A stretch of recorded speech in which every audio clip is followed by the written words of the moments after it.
జీవపు వెలుగు ప్రేక్షకులకు ప్రభువైన యేసుక్రీస్తు నామమున శుభములు. మీ కుటుంబాలకు నిండు దీవెన ప్రభు అనుగ్రహించునుగాక.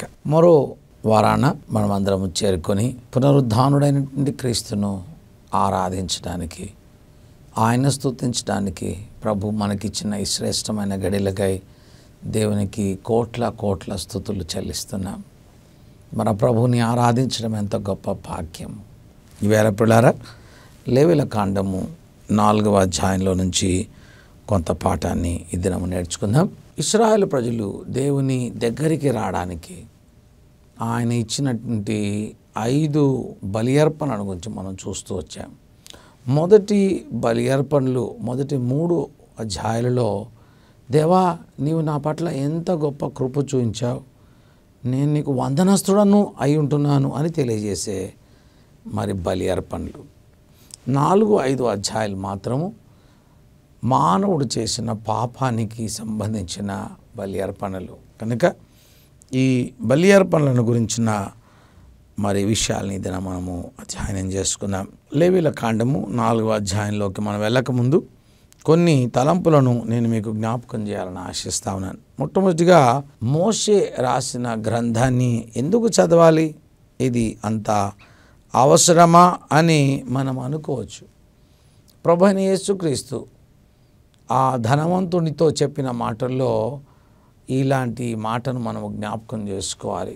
లూకా రాసిన సువార్త 16వ అధ్యాయం 30-31 వచనంలో ఆ ధనవంతుడు అంటాడు, ప్రభువా, మృతుల లోకంలో నుండి లాజరును పంపించినట్లయితే మా అన్నదమ్ములు మరి విని వారు ఈ స్థలానికి రాకుండా వారు కాపాడబడతారు. అంటే ప్రభు అంటున్నాడు, మోషేయు ప్రవక్తలు అక్కడ వారికి బోధిస్తుంటుండగా వారి మాటలే విననప్పుడు లాజరు మృతుల లోకం నుంచి వెళ్ళినట్లయితే ఎలా వింటారు అని ప్రభు సెలవిచ్చాడు. So Jesus is honouring the teachings of Moses. మోషే యొక్క బోధను యేసుక్రీస్తే గౌరవిస్తున్నాడు.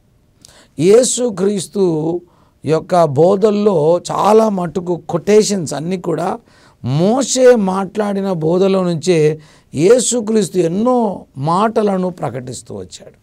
కనుక యేసు యొక్క బోధ, మోషే యొక్క బోధ ఎంతో అమూల్యమైందని మనము జ్ఞాపకం చేసుకోవాలి. అంటే యేసుక్రీస్తు దేవుడు మోషే యొక్క బోధలో నుండి అనేక మాటలను, కొటేషన్స్ని ఆయన కోట్ చేసినట్టుగా మనం చూస్తున్నాం. So Moses teaching is very vital, చాలా ప్రాముఖ్యమైనవి. కనుక ఈవేళ మనము ఈ లేవీయుల కాండంలో నుంచి కూడా మనము ధ్యానం చేస్తూ వస్తున్నాం. మోషే యొక్క బోధ మరి మానవుని యొక్క మరి సృష్టిని గురించి, మానవుని యొక్క పతనాన్ని గురించి మనం చూడగలుగుతున్నాం. మానవుని యొక్క మరి విధేయత నుంచి ఆ విధేయతల్లోకి పడిపోయిన అనుభవాలను చూడగలుగుతున్నాం. మరి దేవుని తీర్పు ఆ యొక్క జల ప్రళయం ద్వారా ఎలా రాగలిగిందో చూడగలుగుతున్నాం. ఇవన్నీ కూడా ఆయన రాసినటువంటి గ్రంథాలే 5 అధ్యాయాల్లో. ఆయన చిట్టచివరిగా ధర్మశాస్త్రాన్ని ఇచ్చి మానవుడు తిరిగి ఏ రీతిగా దేవుని వైపుకు తిరగాలనో, దేవునికి దగ్గరికి రావాలనో, ఇవన్నిటిని కూడా ఆయన తన యొక్క గ్రంథాలలో మనతో మాట్లాడిన అనుభవాలుగా మనం చూస్తా ఉన్నాం. లేవీయుల కాండం 4వ అధ్యాయము మోషే యొక్క బోధలోని మరి బోధగా మనము చూస్తున్నాం. ఈ దినము 12 వచనాలని మాత్రం ధ్యానం చేసుకొని తక్కిన భాగం అంతా కూడా ఈజీగా అర్థమైపోతుంది. కనుక 4 చాప్టర్ వర్స్ 1-12 మాత్రమే మనము ఈ యొక్క భాగంలో నుంచి మనం చూస్తూ కొంత పాఠాన్ని నేర్చుకుందాం. మొదటి వచనంలో 2వ వచనాన్ని చదువుతున్నాం. మరియు యెహోవా మోషేకు ఇలాగు సెలవిచ్చెను, నీవు ఇశ్రాయేలుతో ఇట్లనము, యెహోవా ఆజ్ఞలన్నిటిలో దేని విషయంలో నేను ఎవరైనా పొరపాటు వలన చెయ్యరాని కార్యము చేసి పాపి అయిన ఎడల అనే పదాలని వాడుతున్నాడు. పిల్లరా, చాలాసార్లు మనము కాల్చుకొని చేయము, చాలాసార్లు తెలియకుండానే జరిగిపోతుంటాయి పొరపాట్లు. ఇక్కడ ఆ పదం వాడాడు. ఏమన్నాడు? ఎవరైనా పొరపాటున చెయ్యరాని కార్యం. పొరపాటున చేయరాని కార్యం చేసినా అది చేయరాని కార్యమే. కనుక మనము గుర్తుంచుకోవాలి, ఎవరు ఇంటెన్షనల్గా తప్పిపోరు. కాల్చుకొని ఎక్కడ తప్పిపోరు, కాల్చుకుని పడిపోరు, కానీ పడిపోతూ ఉంటాం. పడినంత మాత్రాన నేను తప్పిపోలేదు అనడానికి వీల్లేదు. తప్పిపోయిన ప్రతి వ్యక్తిని రక్షించడము ఆవశ్యకం. కనుక ఈ యొక్క 4వ అధ్యాయంలో పొరపాటున జరిగిన అనే అనుభవాలను మనము ఈ వచనాల్లో చూస్తున్నాం. ఈవేళ చాలాసార్లు మనం కూడా తెలిసి తెలియక ఎన్నో పొరపాట్లు చేస్తుంటాం. పిల్లారా, అయితే ప్రభు అంటున్నాడు, మీరు దూరంగా వెళ్ళిపోండి అని ప్రభు చెప్పలేదు. ఆదాము అవ్వలను అలా మరి ఆయన త్రోసేయలేదు. వారిని ప్రేమించి వారికి మరి బలి అర్పణ అర్పించి వారికి ఒక చొక్కాలను కుట్టించి వారిని తిరిగి చేర్చుకున్నాడు ప్రభు. కనుక ఈవేళ పొరపాటున నీ జీవితంలో ఎక్కడైనా పొరపాటున నీవు అపరాధిగా మరి దోషిగా నీవు కనబడుతున్నట్లయితే ఇంకా ప్రభు పిలుస్తున్నాడు. ఎంత పాపినైనను యేసు చేర్చుకొనును అనే పాట మనం మర్చిపోవడానికి వెళ్ళలేదు. ఈవేళ నీ పాపాన్ని బట్టి నీ గిల్ట్ని బట్టి నీవు దేవుని దగ్గరికి రాలేకుండా ఉంటున్నావా? అయ్యో దేవుడు నన్ను క్షమించడా అనే స్థితిలో నీవు ఉంటున్నావా? ఆయన చేతులు చాచి ప్రతి తప్పిపోయిన గొర్రెను ఆయన రక్షించడానికి సంసిద్ధంగా ఉన్నాడు. ఒకరోజు ఆయన ఒక కథ చెప్పాడు. ఒక గొర్రెల కాపరికి 100 గొర్రెలు ఉన్నాయి. వాటిలో ఒకటి తప్పిపోయింది. అయితే 99 గొర్రెలను ఆయన ఒక వైపున ఉంచి ఆ తప్పిపోయిన ఆ గొర్రెను నిశ్చయంగా వెతుకుతాడు. యేసుక్రీస్తు పలికిన అనేకమైన ఉపమానాలు మన జ్ఞాపకం ఉన్నాయి. ఒకరోజు ఒక స్త్రీ అమూల్యమైన తన నాణ్యాన్ని పోగొట్టుకుంది. పోయింది లేని వదిలేస్తుందా? ఆమె వెతుకుదా? నిశ్చయంగా వెతుకుతుంది. తప్పిపోయిన కుమారుడు తిరిగి మరి వచ్చేంత వరకు తండ్రి తన యొక్క కుమారుని కొరకు ఎదురు చూడలేదా? ఎదురు చూశాడు. ఈవేళ పొరపాటు నీ జీవితంలో అపరాధిగా ఉన్నట్లయితే ప్రభు నిన్ను తప్పకుండా క్షమిస్తాడు. ఈవేళ ఆయన నీ కొరకు కల్వరి సిలువలో తన రక్తాన్ని కార్చాడు. నిన్ను తన బిడ్డగా తన స్వాస్యంగా చేసుకోవడానికి ఆయన ఎంతో ఆశపడుతున్నాడు. సంఖ్యాకాండము 15వ అధ్యాయంలోకి వచ్చినట్లయితే పొరపాటున అనే పదము చాలాసార్లు మనము ఈ వచనాల్లో చూస్తాం. చూడండి, 15వ అధ్యాయం సంఖ్యాకాండము 23వ వచనాన్ని చదువుతున్నాను. యెహోవా ఆజ్ఞాపించిన దినము మొదలుకొని అటు పైన మీ తరములకు యెహోవా మోషే ద్వారా మీకు అప్పగించిన వాటిలో పొరపాటున దేనినైనను మీరు చేయకపోయినప్పుడు అది సమాజమునకు తెలియబడని ఎడల. పొరపాటున అనే పదాన్ని నేను మీకు హైలైట్ చేస్తా ఉన్నాను. 25వ వచనం కూడా అదే అధ్యాయంలో చూడండి. యాజకుడు ఇశ్రాయేలు సర్వ సమాజము నిమిత్తము ప్రాయశ్చిత్తము చేయవలను, తెలియకే దాన్ని చేసెను గనుక క్షమించబడును. ఎంత చక్కని మాట! ప్రభువా, వీరేమి చేయుచున్నారు, వీరెరుగరు గనుక వీరిని క్షమించు అని ప్రభు సెలవేయలేదా? పొరపాటున జరిగిన ప్రతి అపరాధమును ప్రభు క్షమించడానికి సిద్ధంగా ఉన్నాడు. సంఖ్యాకాండం 15:29 వచనంలో ఇశ్రాయేలులో పుట్టినవాడే గాని వారి మధ్య నివసించు పరదేశీయే గాని పొరపాటున ఎవడైనను పాపం చేసినలా వానికి మీదట విధి ఒక్కటే ఉండవలను. సేమ్ లాస్ ఆర్ అప్లైడ్ అంటున్నాడు. కనుక పొరపాటున ఈవేళ నీ జీవితంలో ఏదైనా దేవునికి ఆయాసకరంగా బ్రతుకుతున్నావా? యేసుక్రీస్తు గుండెల మీద ఆనుకున్న యోహాను ఏమంటున్నాడు తెలుసా? మన పాపములను మనం ఒప్పుకున్న ఎడల ఆయన నమ్మదగిన వాడు, నీతిమంతుడు. కనుక ఆయన సమస్త దుర్నీతి నుండి నిన్ను పవిత్రునిగా చేయగలిగిన సమర్థుడు. కనుక 1 జాన్ మొదటి యోహాను రాసిన పత్రిక 1వ అధ్యాయం 9 నమ్మదగిన వాడు ఆయన. నువ్వు నమ్మవచ్చు. ఈవేళ నీవే స్థితిలో ఉన్నప్పటికీ ఆయన చెంతకురా, దయచేసిరా. అయ్యో, నేను తాగుతూ ఉన్నాను, నేను బయటికి రాలేకపోతున్నాను. ప్రభు నిన్ను ప్రేమిస్తున్నాడు. వ్యభిచరిస్తున్నావా? నీ జీవితంలో పాపంలో ఉంటున్నావా? ప్రభు చెంతకురా, ఆయన తప్పకుండా నిన్ను క్షమించి కడగలిగిన వాడే అంటున్నాడు. దొంగగా బ్రతుకుతున్నావా? దేవునికి అవిధేయునిగా జీవిస్తున్నావా?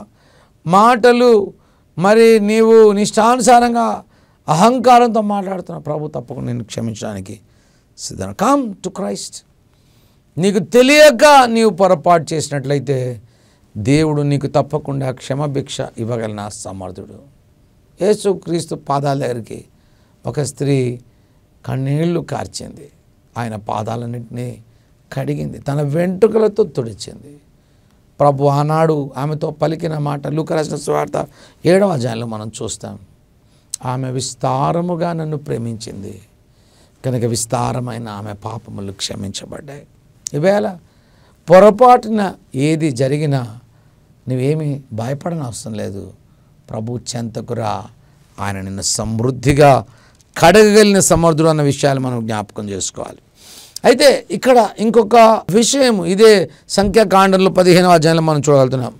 పొరపాటున కాకుండా తెలిసి నీవు పొరపాటు చేసినట్లయితే ఇట్ ఈస్ అన్బేరబుల్ సిన్. అది ఎంతో భయంకరమైనటువంటి తప్పు. ఒక వ్యక్తి యేసును నమ్మకుండా, యేసును ఎరగకుండా ఏ తప్పిదము చేసినా వారు తెలియకుండానే చేశారు. కానీ యేసును నమ్మి, యేసుని ఎరిగి ఈ తప్పిదము చేయకూడదని తెలిసి కూడా నీవు పొరపాటు చేసినట్లయితే అది నీవు అహంకారంతో చేస్తున్నట్లే.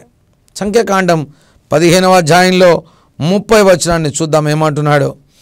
అయితే దేశమందు పుట్టినవాడే కానీ పరదేశీ అయిన కానీ ఎవడైనను సాహసించి, అంటే కావాల్చుకొని సాహసించి పాపము చేసినలా వాడు యెహోవాను తృణీకరించిన వాడగును గనుక అట్టివాడు నిశ్చయముగా జనుల నుండి నుండకుండా కొట్టివేయబడును. వాడు యెహోవా మాటను అలక్ష్యము చేసి ఆయన ఆజ్ఞను మీరినందున నిశ్చయముగా కొట్టివేయబడును. వాని దోష శిక్షకు వాడే కారకుడు. వింటుంటే మాటలు కఠినంగా అనిపిస్తున్నాయి కదా పిల్లరా. తెలిసి ఎవరు కూడా తప్పు చేయడానికి వీల్లేదు. ప్రభు అలాంటి స్థితిని అనుమతించలేదు లేఖనాల్లో. ఆయన అంటున్నాడు, నువ్వు తెలియక పొరపాటు చేస్తే నా రక్తం ఇంకా ప్రవహిస్తూనే ఉంది నీ దోషం నన్ను కడిగివేయడానికి. కానీ ఎరిగి తప్పు చేసినట్లయితే నీ శిక్షను నీవే భరించాలి. యేసుక్రీస్తు మన పాపపు శిక్షనంతటిని కూడా కల్వరి శిలువలో భరించాడు. నీవు పొందాల్సిన బాధ, శ్రమ, శిక్ష అంతా కూడా కల్వరి శిలువలో ఆయన అనుభవించాడు. నీవు తెలిసి చేసిన పొరపాటుకి నువ్వు గుర్తుంచుకోవాలి, నీవే ఆ దోష శిక్షను భరిస్తావు.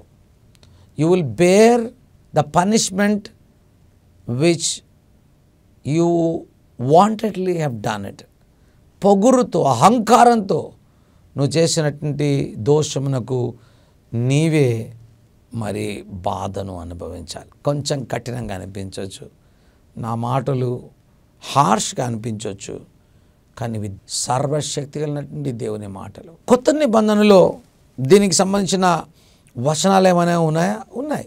చూడండి, హెబ్రీల గ్రంథంలోకి మనం వచ్చినట్లయితే అక్కడ ప్రభు 10వ అధ్యాయంలో పౌలు ద్వారా మాట్లాడుతున్నటువంటి మాటల్ని చూడండి. హెబ్రీల గ్రంథము 10వ అధ్యాయము 26, 27 వచనాలలో మనము కావాల్సుకొని తెలిసి మనము ఎరిగి తప్పు చేసినట్లయితే దాని యొక్క విషయాన్ని పౌలు ఎంతో చక్కగా హెబ్రీల గ్రంథం 10వ అధ్యాయము 26, 27 వచనంలో రాస్తున్నాడు. మనము సత్యమును గూర్చి అనుభవ జ్ఞానం పొందిన తర్వాత బుద్ధిపూర్వకముగా పాపము చేసినలా పాపమునకు బలి ఇకను ఉండదు, కానీ న్యాయపు తీర్పునకు భయముతో ఎదురు చూచుటయు విరోధులను దహింపబోవు తీక్షణమైన అగ్నియు ఇకను ఉండును. ఎంత చక్కని మాటలు. కనుక పిల్లారా, ఈవేళ ఎవరైనా పొరపాటున తప్పు చేసినట్లయితే దాని శిక్ష నీవు అనుభవిస్తావు. కానీ ప్రభు పాపినైన నిన్ను ప్రేమిస్తూనే ఉన్నాడు. ఆ విషయాన్ని తెలుసుకోవాలి. ఒకరోజు పేతురు తన జీవితంలో ప్రభువుని తృణీకరించాడు. ప్రభు ఆ వ్యక్తిని గద్దించాడు. ఏమని గద్దించాడు? నీవు నన్ను ప్రేమిస్తాను అని చెప్పి నన్ను ముమ్మారు తృణీకరిస్తావా పేతురు? ప్రభు గద్దించాడు. 3 సార్లు పేతురు, నీవు నన్ను ప్రేమిస్తున్నావని ఆయన హృదయాన్ని కలవరంలో పెట్టాడు. నాకు చాలా బాధగా ఉంది పేతురు అని జ్ఞాపకం చేశాడు. కానీ ప్రభు ఆయనతో అన్న మాట, నా గొర్రెలను మేపు, నేను నిన్ను లీడర్గా చేశాను, go and feed my flock, నా గొర్రెలను కాయ్ అని ప్రభు మరి పేతురుతో చెప్పలేదా? చెప్పాడు. లేవీయుల కాండము 4వ అధ్యాయంలోకి వచ్చినట్లయితే పొరపాటున ఏ వ్యక్తి అయినా అలా తప్పు చేసినట్లయితే ఆ వ్యక్తికి ప్రభు ఇస్తున్నటువంటి కొన్ని హెచ్చరిక మాటలు మనం చూస్తున్నాం. లేవీయుల కాండము 4వ అధ్యాయంలోకి మరలా వద్దాం. 2వ వచనం చూద్దాం. ఆ మాటల్ని మనము గమనిద్దాం. యెహోవా ఆజ్ఞలన్నిటిలో దేని విషయంలో అయినను ఎవడైనా పొరపాటున చేయరాని కార్యము చేసి పాపి అయిన ఎడల. పాపి అనే పదాన్ని మనం చూసినట్టయితే పాపము అనగానే ఆజ్ఞను అతిక్రమించుట, మిస్సింగ్ ద మార్క్. ఎక్కడైతే పరిశుద్ధులుగా ఉండాలనో ఆ పరిశుద్ధతకు గురి చూసి కొట్టలేదు, కానీ పక్కకు తప్పింది, మిస్సింగ్ ద మార్క్. వేళ పిల్లారా, మన జీవితంలో చాలాసార్లు అలాంటి పొరపాట్లు ఉంటాం. అయితే ప్రభు దయగలిగిన వాడు. కల్వరిలోని ప్రేమ నేను ఇంకా ప్రేమిస్తుంది, నిన్ను క్షమించడానికి సిద్ధంగా ఉంది. నీవు తెలిసి చేసినట్లయితే శిక్ష నీవే భరించాలి. ఎరగకపోతే ప్రభు నిశ్చయంగా నిన్ను క్షమించి నిన్ను ఆదరించగలవాడు. 3వ వచనంలో ఇంకా కఠినమైన మాటలు మనం చూస్తున్నాం. చూడండి, 3వ వచనంలో ప్రజలు అపరాధులగునట్లు అభిషక్తుడైన యాజకుడు పాపము చేసినడలా తాను చేసిన పాపమునకై నిర్దోషమైన కోడె దూడను యెహోవాకు పాప పరిహారార్థ బలిగా అర్పించవలెను. ఎవరంట? అభిషేకము నొందిన యాజకుడు ప్రజలందరినీ పాపములోకి నడిపించినట్లయితే, ఒక కాపరి తన సంఘాన్ని తప్పులోకి నడిపించినట్లయితే, లేకపోతే ఒక ఇంటి యజమానుడు తన ఇంటి వారిని పాపంలోకి నడిపించినట్లయితే, పిల్లారా, there is a greater accountability. దేవుడు నిన్ను ఎక్కువగా లెక్క అడుగుతాడు. ఎవరికైతే ఎక్కువగా ఇవ్వబడదో వారి దగ్గర ఎక్కువ తీయ చూస్తాం. ఎవరికైతే జీతం ఎక్కువనో, రెస్పాన్సిబిలిటీ ఎక్కువనో, వారి నుంచి యాజమాన్యం ఎక్కువగా కోరుతుంది. కాపరులుగా ఉన్నట్లయితే దేవుడు నిన్ను నిశ్చయంగా కఠినంగా శిక్షిస్తాడు. ఇవాళ దేవుని ప్రజలముగా, దేవుని పిల్లలంగా మనమందరం కూడా గుర్తుంచుకోవాల్సిన మహాభాగ్యాన్ని మనము జ్ఞాపకం చేసుకుంటున్నాం. కనుక we should be more accountable. యాకోబు 3వ అధ్యాయము 1వ వచనంలో బోధకులైన మీరు మరి కఠినమైన శిక్షను పొందుతారు అన్న మాటల్ని మరి జ్ఞాపకం చేస్తా ఉన్నాం. లేవీయుల కాండము 10వ అధ్యాయం 4 నుంచి 7 వచనాల వరకు మరి అహరోను 2 కుమారులు కూడా దేవుని సముఖంలో అన్యాగ్ని వచ్చి వారిద్దరిని హతమార్చినట్లుగా మనము చూడగలుగుతాం. అభిషేకము నొందిన యాజకులు ఎవరు కూడా పొరపాటు మరి చేయడానికి వీలేదు. They are more responsible. వారు ఎంతో బాధ్యతను వహించాలి అన్న విషయాలు మనం చూస్తున్నాం. 4వ వచనం చూడండి. అతడు ప్రత్యక్షపు గుడారం యొక్క ద్వారమునకు యెహోవా సన్నిధిని ఆ కోడను తీసుకుని వచ్చి కోడె తల మీద చెయ్యి ఉంచి యెహోవా సన్నిధిని కోడను వధించవలెను. ఆ యొక్క పాపము చేసిన వ్యక్తి యాజకులే కావచ్చు, ప్రజలే కావచ్చు, సంఘస్థులే కావచ్చు, ఎవరైతే పాపము చేశారో వారు ఐడెంటిఫై చేసుకోవాలి, చేతులను ఉంచాలి. నేను దోషిని అని ఒప్పుకోవాలి, నేను మరి మరణించాలి అని ఒప్పుకోవాలి. They should confess that I have sinned against God. నేను పాపము చేయలేదు అనడానికి వీల్లేదు. యోహాను రాసిన పత్రిక 1వ అధ్యాయం 8వ వచనంలో ఎవడైనా నేను పాపము చేయలేదు అన్నట్లయితే వాడు దేవుణ్ణి అబద్ధికునిగా చేస్తా, వాళ్ళలో సత్యమే లేదంటున్నాడు. కనుక పిల్లారా, 4th verseలో ఈ షుడ్ కన్ఫెస్. ఆ వ్యక్తి ఆ యొక్క జంతువు మీద, గొర్రె మీద చేతులు ఉంచాలి. 5 పర్యాయాలు ఈ వచనంలో చేతులు ఉంచాలి అన్న విషయానికి identifying your sin with the animal.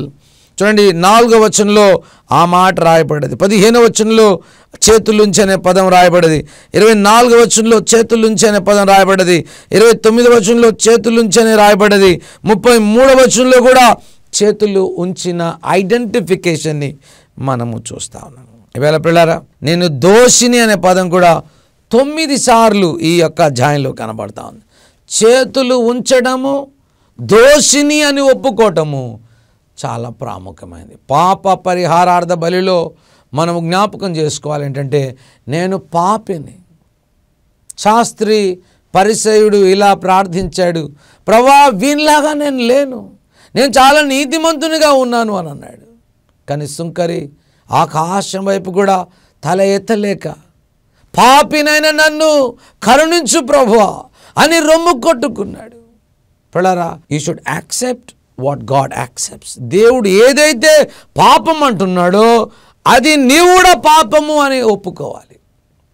ఆ చేతుల నుంచి నేను దోషిని అనే విషయాన్ని మనం ఎప్పుడైతే ఒప్పుకుంటామో నిశ్చయంగా ప్రభు గొప్ప కార్యాన్ని చేయగలిగినటువంటి వాడు. 5వ వచనం చూడండి ఏమంటున్నాడు. అభిషక్తుడైనటువంటి యాజకుడు ఆ కోడె దూడ రక్తములో కొంచెము తీసి ప్రత్యక్షపు గుడారమునకు దాని తేవలను. 6వ వచనం, ఆ యాజకుడు ఆ రక్తములో తన వేళ్ళని ముంచి పరిశుద్ధ మందిరం యొక్క అడ్డ తెర యొద్దకు ఆ రక్తములో కొంచెము 7 మార్లు యెహోవా సన్నిధిని ప్రోక్షించాలి. ఇప్పటి వరకు ఈ రక్తము లోపల తెర దాకా తీసుకురాబడలేదు. కానీ ఇక్కడ అంటున్నాడు ఆ యొక్క రక్తము ఆ అడ్డ తెర మీద కూడా చల్లబడుతుంది. ఎందుకంటే ఆ అడ్డ తెర ప్రక్కనే ఈ ధూప వేదిక లాంటిది ఉంటుంది కనుక అక్కడ చల్లబడుతుంది. 7 సార్లు చల్లబడుతుంది. ఆ తెర మీద చల్లబడుతుంది. యేసుక్రీస్తు దేహము అనే ఆ తెర ద్వారా మనం లోపలికి వెళ్ళగలుగుతున్నాం. ఆయన వస్త్రములు రక్తసిక్తమైపోయాయి. కారణం ఏంటంటే ఆయన మన దోషములను భరించినవాడు. ఎప్పుడైనా యాజకుడు కానీ సంఘము కానీ దోషమును చేసినట్లయితే ఖచ్చితంగా వారు శిక్షను అనుభవించాల్సిందే. పౌలు నా శరీరంలో ఒక ముళ్ళును దేవుడు ఉంచాడని సెలవిచ్చాడు. అబ్రహాము 13 సంవత్సరాలు హాగరు నిమిత్తంలో బాధపడాల్సి వచ్చింది. యోబు అనేక సంవత్సరాలు వేదనతో తన జీవితాన్ని గడపాల్సి వచ్చింది. ఓఫ్ని ఫినెహాసులు యాజక ధర్మాన్ని వారు కోల్పోయినట్లుగా మనము చూడగలుగుతా ఉన్నాం. కనుక యాజకులైనటువంటి వారు కానీ ఘనులైనటువంటి వారు కానీ దేవుని సముఖంలో ఇష్టానుసారంగా బ్రతకడానికి వీలేదు. పాప పరిహారార్థ బలిని గురించినటువంటి అనుభవాల్ని చూస్తున్నాం. 6వ వచనంలో ఆ అడ్డ తెరలోకి తీసుకొని రాబడినటువంటి 7 సార్లు ఆ యొక్క తెర మీద ప్రోక్షించబడ్డము. మరి గమనించినట్లయితే ఆ తెర మీద పడుతుందో పడదో నాకు తెలియదు. కానీ యేసుక్రీస్తు అనే శరీరం అనే తెర ద్వారా మనం ఆయన సన్నిధానానికి రాగలుగుతాం. తిరిగి దేవునితో రికన్సైల్ కావడానికి ఆస్కారం ఉన్నదన్న విషయాన్ని మనం చూస్తున్నాం. అంతేకాదు 7వ వచనంలో చూసినట్టయితే అప్పుడు యాజకుడు ప్రత్యక్షపు గుడారములో యెహోవా సన్నిధిలో ఉన్న సుగంధ ద్రవ్యముల ధూప వేదిక కొమ్ము మీద ఆ రక్తములో కొంచెము చమిరి ప్రత్యక్ష గుడారం యొక్క ద్వారం యొద్ద దహన బలిపీఠము అడుగున ఆ కోడ యొక్క రక్త శేషమంతయు పోయేవాళ్ళను. ఒక వ్యక్తి పాపిగా అయినప్పుడు, పాపము చేసినప్పుడు, తెలియక పాపము చేసినప్పుడు పిల్లరా ఆయన ప్రార్థన జీవితం కూడా ఎఫెక్ట్ అవుతుంది. ఈ ధూప వేదిక దేన్ని సూచిస్తూ ఉందంటే ధూపము ప్రార్థనలు ఉంటున్నాయి. దేవుని సముఖంలో ఎగసి వెళ్ళే ధూప వేదికను మనము చూస్తా ఉన్నాం. కనుక when sin occurs your prayer life also will be damaged. పాపం ఎప్పుడైతే ఒక వ్యక్తి చేస్తాడో ఆ వ్యక్తి యొక్క పాపము వలన వాని ప్రార్థనా జీవితం పాడవుతుంది. యెషయా గ్రంథకర్త 59వ అధ్యాయంలో అంటాడు, విననేరకుండానట్లు ఆయన చెవులు మందము కాలేదు, రక్షింప నేరకుండానట్లు ఆయన చేతులు కొరచ కాలేదు, నీ పాపములు ఆయనకు నీకు ఎడమ కలగజేశాయి అన్న విషయాలు మనం. అందుకనే ఈ యొక్క రక్తము ఆ ధూప వేదికకు చమరడం మనము చూస్తా ఉన్నాం. పిల్లరా 8, 9, 10 వచనాలు ఎన్నో సార్లు క్రొవ్వు అనే పదాన్ని మనము చూస్తా ఉన్నాం. 8వ వచనంలో చూడండి, మరియు అతడు పాప పరిహారార్థ బలి రూపమైన ఆ కోడె క్రొవ్వు అంతయు దాని నుండి తీయవలను. అంతరేంద్రంలో క్రొవ్వంతటిని మూత్ర గంధముల వాటి మీదున్న డొక్కల పైన క్రొవ్వంతయు మూత్ర గ్రంథముల యొక్క కలేజము మీద వఫను సమాధాన బల్లగు ఎద్దు నుండి తీసుకున్నట్లు దాన్ని తీయవలను. పిల్లరా ఈవేళ fat has to be burned on the altar. ఆ యొక్క బలిపీఠం మీద క్రొవ్వంతా అర్పించాలి. కానీ ఆ దేహాన్ని పెంటలాగా బయట పారేయాలి. 11 వచనంలో ఆ దేహం అంతటిని కూడా ఏం చేయాలనో చూడండి. పాపము చేసిన ఆ యొక్క వ్యక్తి బయట పారవేయబడిన అనుభవాలను చూస్తాను. ఆ యొక్క ఎద్దు కానీ గొర్రె కానీ బయటికి తీసుకుని వెళ్ళి ఎక్కడ పారవేయబడుతుందో చూడండి. 11 వచనం, కోడ యొక్క శేషమంతయు అనగా దాని చర్మము, దాని మాంసమంతయు, దాని తల, దాని కాళ్ళు, దాని అంతరేంద్రములు, దాని పేడ పాలెం వెలుపల బూడిద వేసు పారవేయు మరి అపవిత్ర స్థలమునకు తీసుకొని పోయి అగ్నిలో కట్టెల మీద కాల్చివేయబడలను. బూడిద పారవేయు చోటు దానిని కాల్చడం. It has to be throne out. దహన బలి మీద ఆ జంతువుని పెట్టి దహించేవారు, కానీ పాప పరిహారార్థ బలిలో ఆ జంతువు యొక్క దేహము ఏది కూడా బలిపీఠం మీద అర్పించబడదు. అది బయట తీసుకుపోయి దూరాన అక్కడ దాన్ని కాల్చేయాలి. యేసుక్రీస్తు నీ కొరకు దూరాన పారవేయబడే ఆ స్థలంలో ఆయన కొరకు పాప పరిహారార్థ బలిగా ఆయన నీ కొరకు తన్ను తానే సమర్పించుకున్నాడు. పుల్లారా, ఈవేళ నీ జీవితంలో నువ్వింకా పాపంలో జీవిస్తున్నట్లయితే ప్రభు నన్ను పిలుస్తున్నాడు. Please come to me. నీవు నశించొద్దాం నాకు ఇష్టం లేదు. పెంట పారవేయబడినట్లు నిత్య నరకంలోకి నీ వెళ్ళొద్దు అని ప్రభు పిలుస్తున్నాడు. ఈవేళ ఆయన చెంతకొస్తావా? పొరపాటును చేసిన పాపాన్ని బట్టి ఆయన సముఖంలోకి నీవు రావడానికి ఇష్టపడతావా? ప్రయాసపడి భారం మోస్తున్న సమస్తమైన వారలారా నా దగ్గరికి రండి అని ప్రభు పిలుస్తున్నాడు. నీ పాపివని దూరంగా ఉండకు. ఆయన నిశ్చయంగా నిన్ను క్షమించి నిన్ను ఆదరించి తన బిడ్డగా నిన్ను చేర్చుకోగలడు. ఆయన సముఖంలోకి రా, దేవుని దీవెన పొందు. దేవుడు నిశ్చయంగా మిమ్మల్ని దీవించి ఆశీర్వదించును గాక. ఆమేన్. ప్రార్థన చేసుకుందాం. నమ్మదగిన దేవా, పాప పరిహారార్థ బలిని గురించిన విషయాన్ని నీవు మాకు మరోసారి జ్ఞాపకం చేశావు. మేము దోషులమై పాపులమై ఉంటుండగా కల్వరి శిలువలో మా కొరకు మరణించావు. ఈవేళ నీ ముఖ కాంతిని, సన్నిధి కాంతి నిత్యం నీ ప్రజల మీద ఉంచండి. ఎందరైతే ఈ వాక్య సందేశాన్ని నీ చెంతకు వస్తున్నారు వారందరినీ కనికరించండి.